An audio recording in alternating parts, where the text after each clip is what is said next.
Salut les timbrés! Bienvenue sur cette nouvelle vidéo du Rendez-vous des timbrés. Aujourd'hui, voyage en Lituanie en 2015, année de son entrée dans la zone euro. Si l'Union européenne vous intéresse, n'hésitez pas à aller dans la playlist L'Union européenne pour y découvrir toutes les vidéos sur le sujet. En cas de besoin, vous pouvez regarder l'épisode numéro 1 consacré à la terminologie de la philatélie. Je ne vous en dis pas plus. Bonne vidéo à tous! Information philatélique. Le timbre présenté dans cette vidéo fait partie de mon thème sur l'Union européenne et plus précisément sur l'euro. Il a été mis en vente en Lituanie le 2 janvier 2015 à 500 000 exemplaires. Sa valeur faciale est de 0,75 €. Thomas Dragounas est le designer de ce timbre. Pour les collectionneurs, sa taille est de 35,5 sur 30 mm et sa référence Iverétellier est LT1033. Description du timbre. Regardons maintenant notre timbre de près. Comme d'habitude, cette description débute par les deux mentions obligatoires pour une utilisation postale du timbre. Le nom du pays émetteur, Lietuvia, Lituanie en lituanien, est indiqué en bas à droite sur la même ligne que sa valeur faciale. Celle-ci est de 0,75 €. Ce timbre est le premier lituanien à posséder une valeur faciale uniquement en euros. Les mentions facultatives sont elles aussi classiques. La date de l'émission du timbre, 2015 en haut à droite, et au-dessous de la date, le nom du designer, Thomas Dragounas. Je n'ai malheureusement trouvé aucune information sur lui. Le timbre présenté dans cette vidéo est tiré d'une feuille de 8 timbres, ce qui explique la bande à droite. Le sujet du timbre est explicité par la phrase en lituanien en haut à droite qui signifie adoption de l'euro en Lituanie, le drapeau lituanien et les deux faces de l'euro. Celui-ci est dans chaque pays où il a cours composé d'une face commune à toute l'Europe et d'une face nationale. Sur la face lituanienne est évoqué Vytis, le poursuivant, cavalier qui remonterait au XIIe-XIIIe siècle et qui symboliserait le dieu de la guerre, représenté à cheval équipé d'une épée et d'un bouclier. Sur la pièce en euros, celui-ci galope vers l'Europe. Les deux prochaines diapositives correspondent par écrit au texte de la description du timbre que vous venez d'entendre.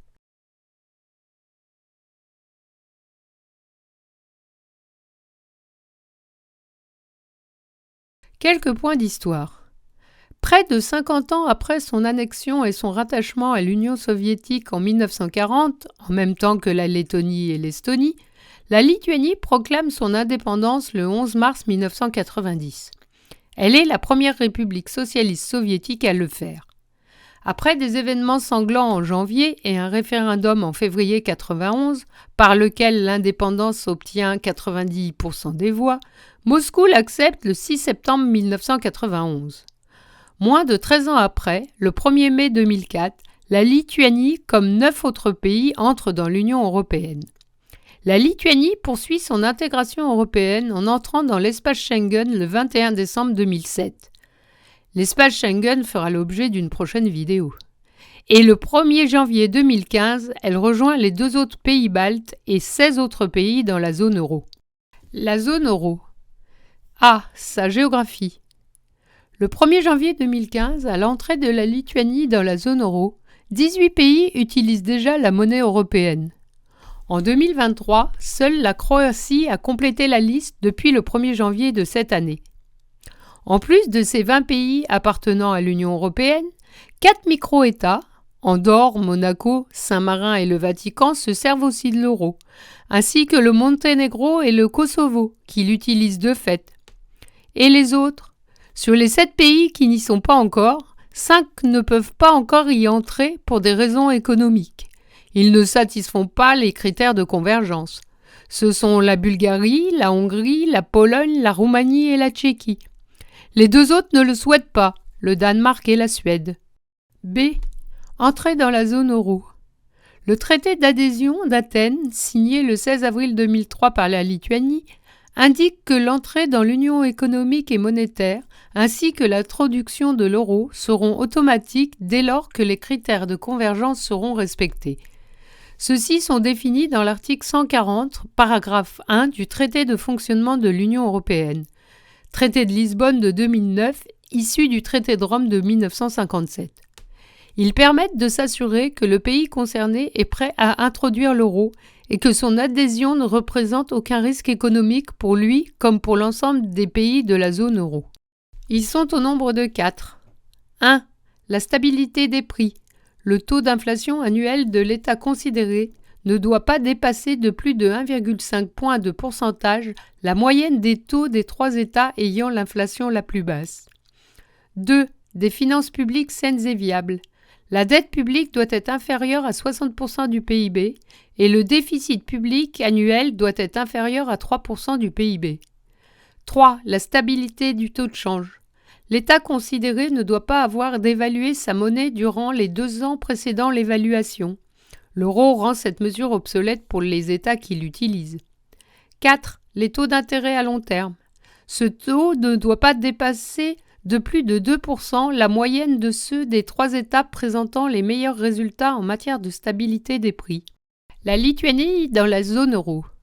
Entrée dans l'Union européenne le 1er mai 2004, la Lituanie demande le 16 mars 2006 à la Commission européenne et à la Banque centrale européenne que soit examinée sa situation face aux critères de convergence.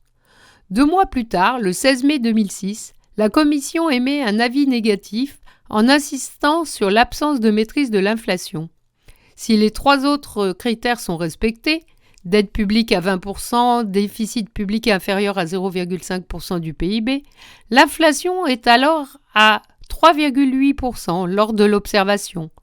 Cet avis est suivi au Conseil européen du 15 et 16 juin 2006. En 2008-2009, une grave crise économique repousse l'entrée de la Lituanie dans la zone euro. Les dirigeants lituaniens espèrent 2014.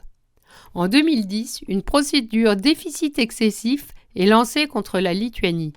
Elle consiste en une action lancée par la Commission européenne contre un État lorsque celui-ci dépasse le plafond de déficit budgétaire imposé.